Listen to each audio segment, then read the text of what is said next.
Hey, it's Ginny with LearnWithGinny.com, and today's topic is 2 keys to nurture enthusiasm and joy. And I got this from another book I'm reading, and this is by Earl Nightingale. I'll be sure to share the link in my post. And the link to the post, my blog post, will be below this video after I edit it later in the day.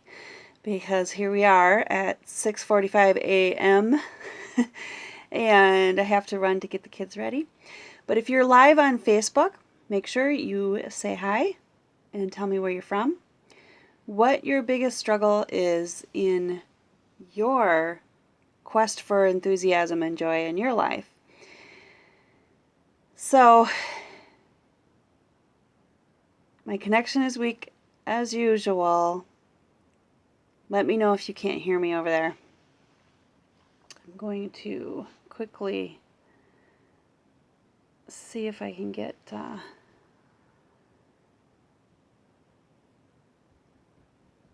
sorry. We'll be with you in a moment. Okay, hopefully you can hear me. So, a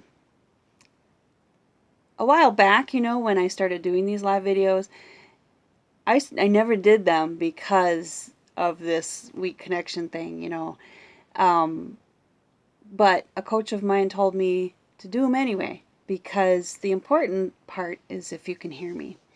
So, even if you can't see me over there and I'm all pixelated, at least you can hear me. The story I want to start off with is a story about 2 guys interviewing for a job, and obviously this is in the past because their main form of transportation was a train. And the 2 guys are coming from 2 different cities, or actually the interviewer is seeing these 2 guys in 2 different cities. And he goes and interviews the first one, and he gets there and interviews the guy, and the guy was basically, how much will this job pay? And when the interviewee says how much it is, the guy is like, yeah, I would like to better myself and earn more, because that's much more than what I make right now. And that was his attitude. The next guy that he went to interview, he's on the train on his way to interview him. And this guy found out his schedule, met him on the train before he arrived in the city, and went on and on about what he could do for this company and help improve their bottom line, and had all these plans. I'm totally enthusiastic about this job. And guess who the guy hired? The guy was like, I have to hire this guy because otherwise I will never get to sleep, because he kept, on and on. So he ended up hiring that guy. Enthusiasm is important. And it's also what keeps us going through the good and the bad. It's what keeps us going in life, and it gives us a purpose. So enthusiasm is key, right? So how do you nurture enthusiasm in your kids? Kids naturally have enthusiasm for life. I mean, they are running and playing and having fun, exploring their world. I don't know if you remember when you were a kid and what it was like to just explore. I mean, I remember my best friend and I, if she were live here, she'd probably laugh at some of these stories, but we used to just go off in the woods and just literally get lost. But it was fun to explore. We were exploring our surroundings. And I don't know, I remember when my son was first in kindergarten, when school was new to him. And I remember going to pick him up, and a lot of kids were running around like crazy. But here he is.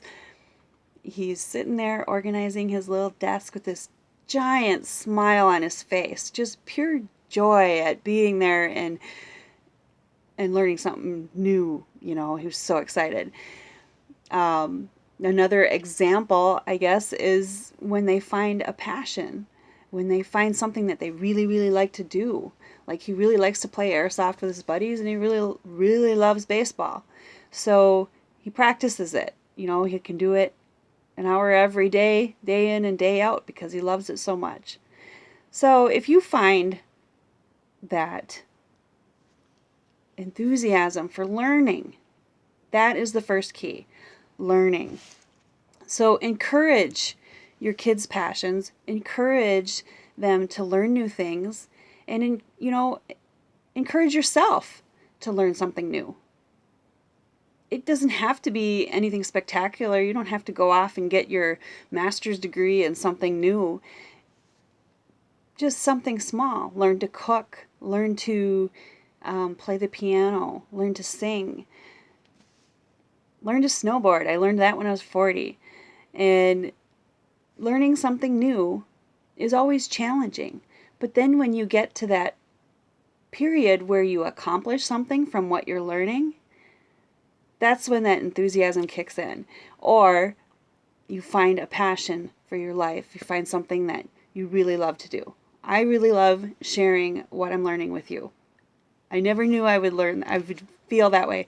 I was actually a teacher at one time, and I did enjoy teaching. I just did not like the classroom, and I did not like dealing with the politics and all that kind of stuff. But anyway, that's besides the point. So the two keys to keeping a joy and enthusiasm in your life is to learn and accomplish. So keep learning, keep reading, finding books about stuff that you want to learn about, or taking courses, webinars, whatever. Learn something and keep that enthusiasm. And then as far as your kids, just keep nurturing that enthusiasm, because there comes a point as we become adults that we lose that enthusiasm for learning. And it's almost like you get your degree in whatever. It's like, okay, I'm done. I've learned enough. And you stop. Don't stop, because learning is what gives you that enthusiasm for life, and then accomplishing something from it. So I hope I got my point across, and if you need some ideas, I'm going to put some links to some books. They're mostly personal development books, but they might inspire you. You might get inspired to do something more and bring back that joy in your life. I hope you have a wonderful day, and make sure you comment and share. Let me know what you're enthusiastic about. I'd love to hear, or if you find something new, let me know. I'd love to hear that too. You can always get in touch with me at LearnWithGinny.com, at LearnWithGinny on Facebook, on Twitter. I'm all over the place. So you can visit that link, and then speaking of learning, you can find free training for your home business on the products page. Make it a great day.